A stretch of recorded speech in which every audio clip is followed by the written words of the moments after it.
heb meer waardering gekregen van Korea dan van Nederland. Nederland stuurde me 3 jaar naar Indië. En toen ik thuis kwam kreeg ik een sinaasappel.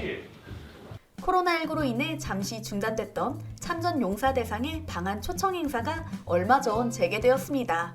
국가보훈처는 매년 한국전쟁에 참전한 외국인 참전용사를 대상으로 방한 행사를 추진하고 있는데요. 이번에는 7개국의 참전용사 19명과 가족들이 5박 6일의 일정으로 한국에 찾아왔습니다. 미국, 영국, 캐나다, 벨기에, 네덜란드, 콜롬비아, 터키 등 7개국에서 날아온 고령의 참전용사들의 눈에는 뭐라 설명할 수 없는 감정이 깃들어 있었습니다. 그도 그럴 것이 전쟁 후 처음으로 한국 땅을 밟은 그들의 눈에 너무나도 달라진 한국의 모습이 비쳤기 때문이죠. 가장 고령인 분이 95세이니 어쩌면 이들의 생애 마지막 방문이 될지도 모르는 한국 여행일 텐데요. 오늘은 외국인 참전 용사들의 기억과 이들이 밝힌 애틋한 한국 사랑을 전해드립니다. 곱게 한복을 차려입은 이들을 마주보는 한국인들의 얼굴에도 전쟁의 포화 속에서 폐허가 됐던 한국의 모습만 기억했던 외국인 참전용사의 얼굴에도 밝은 미소가 피어납니다. 선생님 덕분에 오늘날의 대한민국이 존재합니다. 고맙습니다. 라고 한 한국인이 감사 인사를 건네자 주름진 눈가에 슬며시 눈물이 맺힙니다. 네덜란드에서 왔다는 한 참전용사는 자신의 조국인 네덜란드도 알아주지 않던 마음속의 상처를 한국이 치유해주는 기분이라며 긴 세월이 흘렀어도 참전 용사들의 공로를 기억하는 한국에 감사를 표했는데요. 참전 후 처음으로 한국에 와봤다는 외국인 참전 용사들은 하나같이 달라진 서울의 모습에 놀라움을 표하며 감격하는 모습을 보였습니다. 그들의 손으로 지켜낸 나라니까요.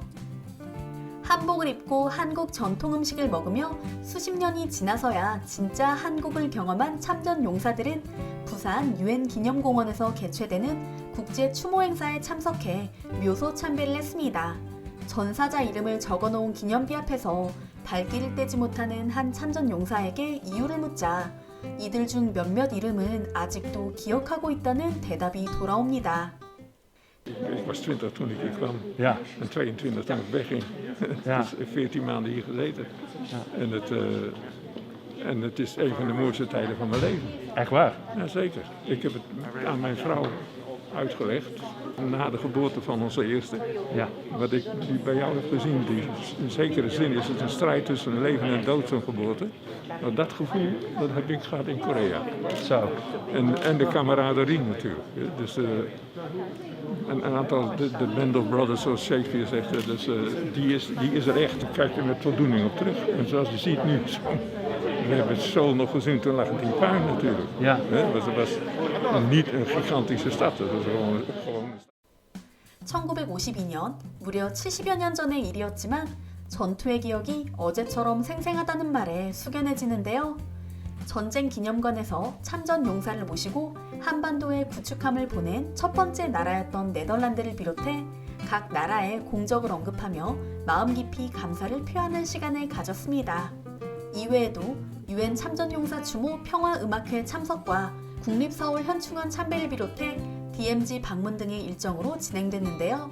90살이 넘은 지금도 한국에서 만난 전우들을 그리워하는 참전 용사들을 위로하고 그들의 헌신이 헛되지 않았음을 증명하는 이 행사는 참전 용사들과 그들의 가족에게 큰 위안이 되고 있습니다.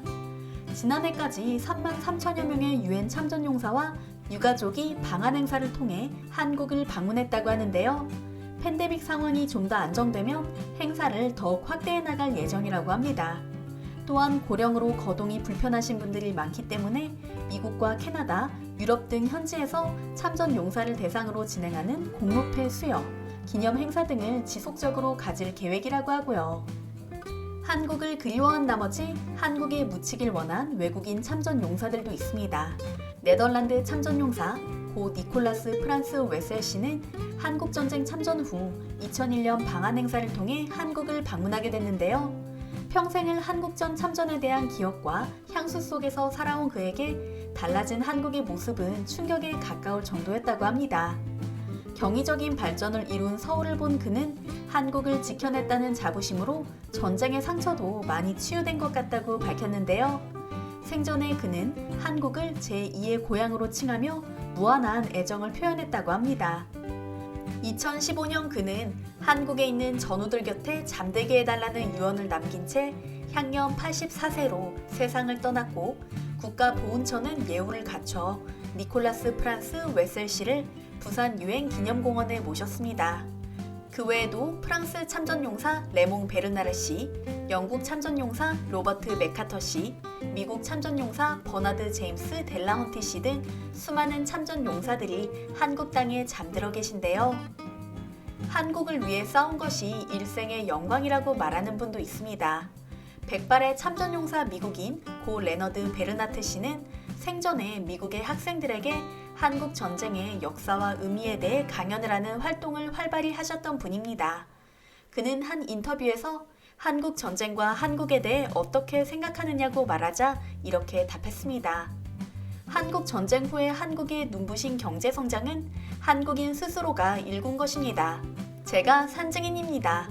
우리는 아무것도 빼앗아 오지 않았고 돕지도 않았습니다. 당시 한국인들은 무거운 돌을 직접 옮겨 조선소를 건설했고 지게를 지고 열심히 일했습니다. 오늘날 한국은 역사상 유례없는 발전을 이뤘고 다른 나라들을 앞섰죠. 저는 한국을 위해 싸울 수 있었고 헌신할 수 있었던 것에 대해 감사하게 생각합니다. 라고요.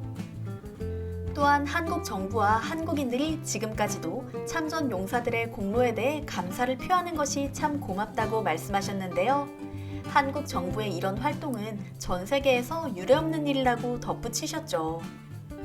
지금까지 전 세계에서 숱한 전쟁이 치러졌지만 실제로 한국처럼 오랜 세월 참전용사들을 챙기는 나라는 거의 없다고 합니다. 참전용사를 대상으로 한 한국의 국제보훈은 우정과 의리의 상징으로 자리 잡아가고 있는데요.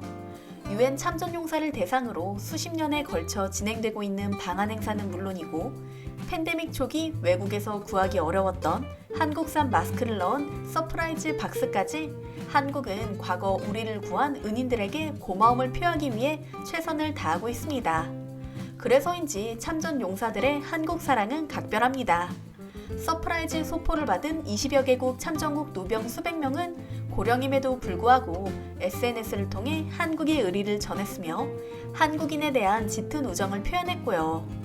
미국의 참전 용사들은 현지에서 한국인을 만나면 늘 반갑게 인사하는 것은 물론이고 대한민국에 대해 자부심을 갖고 있다는 말을 전한다고 합니다.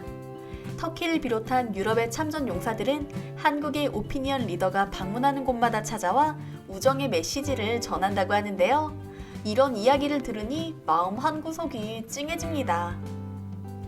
세월이 아무리 흘러도 한국인들은 대한민국의 자유와 평화를 위해 목숨을 걸고 싸워주신 참전 용사분들의 희생을 잊지 않을 것입니다. 당신의 용기와 희생에 정말 감사드립니다.